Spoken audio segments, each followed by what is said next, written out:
What is going on, everybody? Today is Thursday, February 17th. Let's take a quick look at Bitcoin. We just had a huge drop today, right? Nice $4,000 drop. So let's see what we can make of this. Let's see what the charts are telling us, right? So let's get right into it. This is the daily. Let's move over to the weekly. All right, so this is the weekly chart of Bitcoin, right? Price is still within the cloud on the weekly. The Tenkan-sen's below the Kijun-sen, which is bearish. The Chico span's below price, which is bearish, right? But if we are going to bounce, this is where we would bounce, right? If we break here, we're in big trouble. And I've been saying that for a couple weeks now. It's been almost a month, right? Since we were really worried over here, and then when we broke back into the cloud, we were like, okay. And now we're in the cloud, and when we are in the cloud, that is a big area of resistance, and we can't expect price to go back up until we break the cloud. And while we're in the cloud, all we can expect is turbulence, right? Just like an airplane, when you're flying through the cloud, expect a lot of turbulence.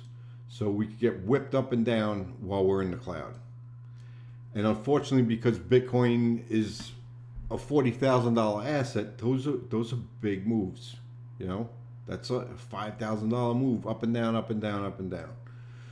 So weekly, we're still in the cloud. It was looking good 2 weeks ago. We looked like we were going to end the week above the cloud, and then we got whipped back down into the cloud.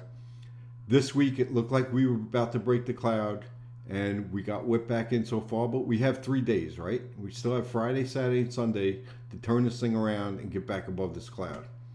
So nothing to really do on the weekly. We have to see where we end the week. 3-day. 3-day just ended tonight. So a new 3-day candle just started. We are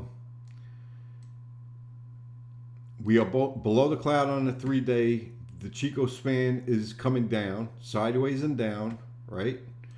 And the Tenkan-sen is coming sideways and up, right? So if one's coming down, one's going up, and as long as we hold the 36,400 level, the Tenkan-sen in the next 3 days will continue going up slightly.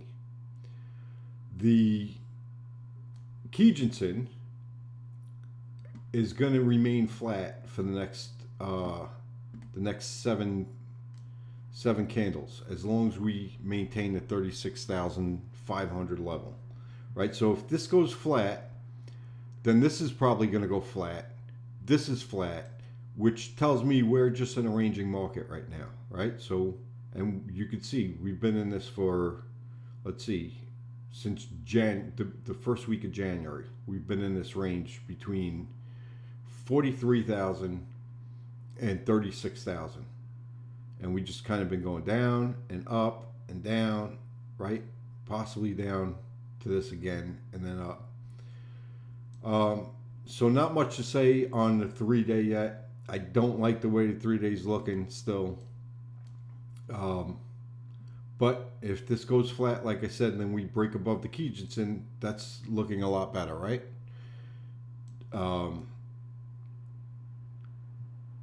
The RTSI just crossed over. But it is still, well, it looks like it's about to break below the zero line. The CCI is not looking good. We're still in bearish territory on the CCI. We came above it, and now we just got rejected. So let's see what this brings over the next couple of days. We have another 3 days before this candle closes. The 1 day, right? That's the day we trade on. Now the 1 day, I was looking for a break of the cloud here, right? The fact that we closed below 42,500 is not good. But we still are in the cloud, and we are back at the Kijinsen, which all through here we were down and flat, and then we got flat, and then we had a little up, and we're flat. Right? When you are in an uptrend, you can expect price to go up, come back down to the Kijinsen, and that, if you missed the up here, right, when you first broke it, you usually wait till it comes back to the Kijinsen, and that would be a buy area. Right? But because we're in the cloud, I'm not comfortable with it, because we're going to get whipped around in here. The cloud just flipped bullish over here.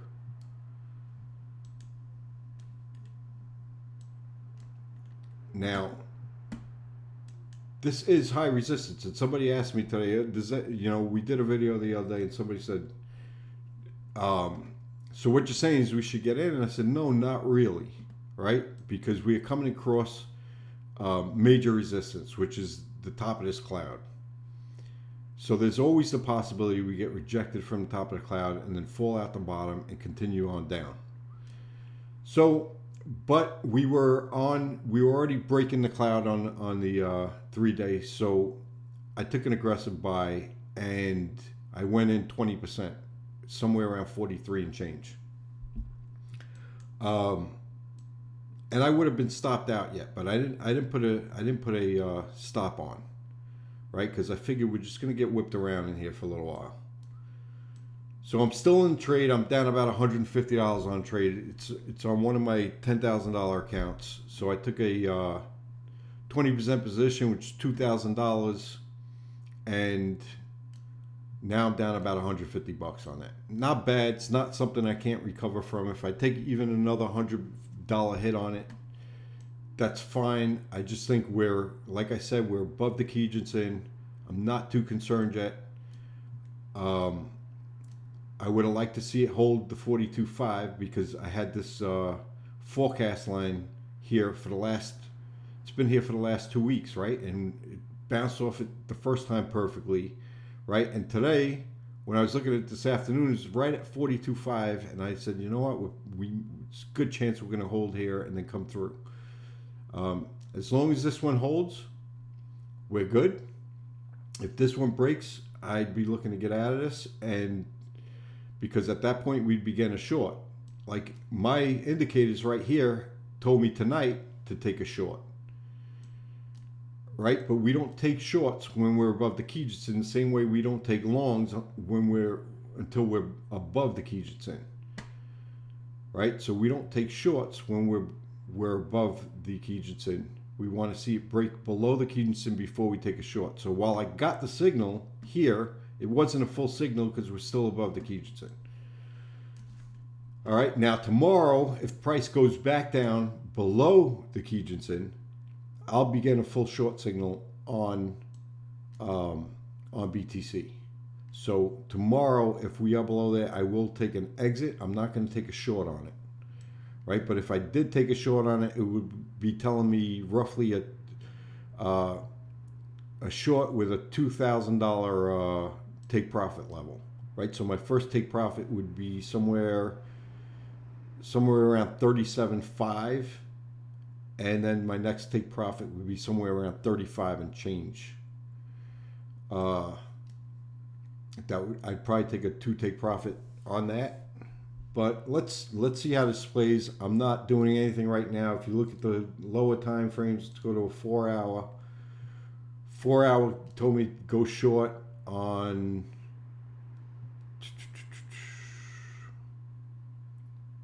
this candle right here, right? We broke below the cloud, and I got the signal on both my indicators right here to go short. And had I gone short, it would have told me to take a $800 short position. Well, it would have told me to take profits $800 down. So let's see if we would have hit 42,000. Take away $800 would have been about 41,200, right? So we would have hit our first take profit and maybe even our second take profit on this. That would have brought us 1,600 42. 40,400. Yeah, we would have hit our 2 take profits on it if we took a short position on this, on the 4 hour. Now, the 1 hour, which I don't put too much weight into, the 1 hour came into oversold, well, close to it, right? You could see right here, right, every time we got to this position, we saw a bounce, and we are bouncing off of it. So, but I don't put too much weight into it because it's an hourly chart, right? So when I'm looking at an hourly chart, this is just telling me what are we going to do possibly over the next 9 to 20 hours, right? So when you see something oversold here, it really means nothing because you can say, oh, we're oversold, I'm going to buy here. And then by the time you wake up in the morning, it went all the way up here and then we're back down, right? So right now, we're coming out oversold, and what do we expect to move back to? The Tankinson, and then maybe the Kijitsun. Now in the next 7 hours, the Kijitsun's flat right now, but over the next several hours, in 7 hours, if price doesn't get back up towards here, this is going to start coming down aggressive, right? So the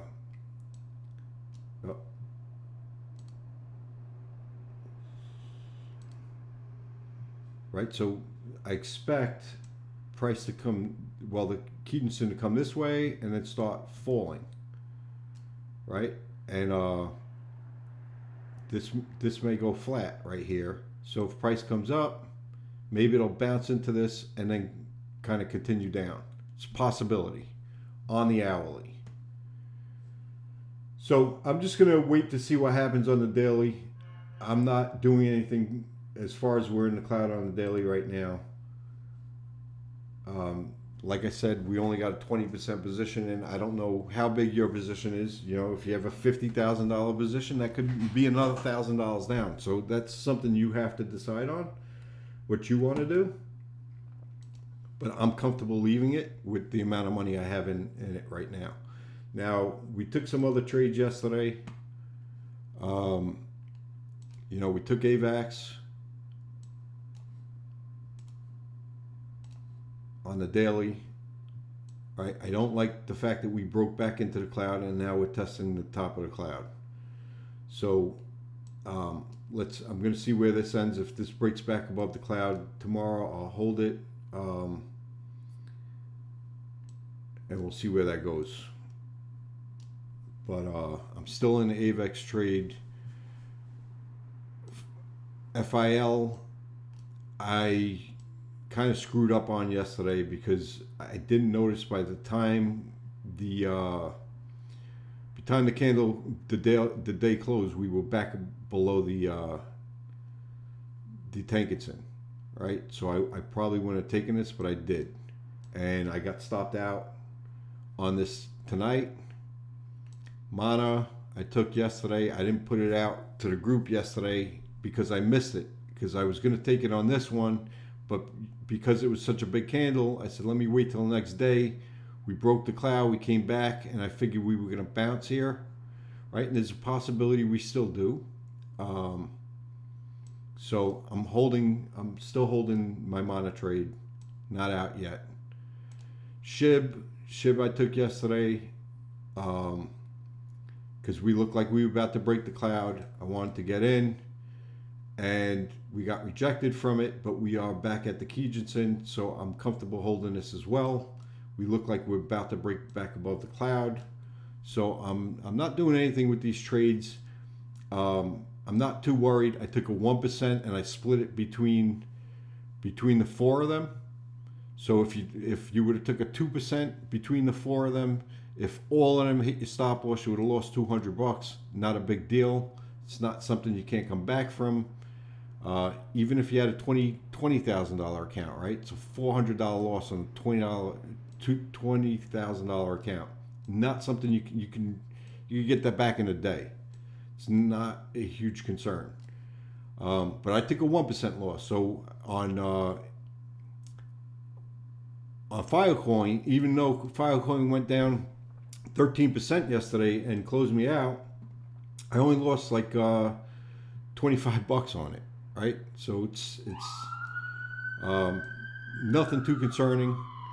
And if these all go against me, I'll lose another $75. But I don't know. I still think we're going to range here. I think we're going to break above and continue on. Bitcoin, we'll see what happens tonight, and we'll make a decision. If we break the like I said, we break the Kijitsu, I'd be looking for a move all the way back down to 36,000 at least. But for now, I'm not doing anything. I'm going to hold, and just wanted to get that out there tonight because I know the last few times, you know, we were doing good and then Bitcoin dropped and I kind of disappeared. I was out of town at one time and then I was sick another time. So this time, even though I wasn't going to do a video tonight, I said, you know what, I got to do it tonight because we just had another big drop and I know some of you guys are concerned. But that is where I stand, and let's look at this again tomorrow, and I will talk to you soon. Have a good night.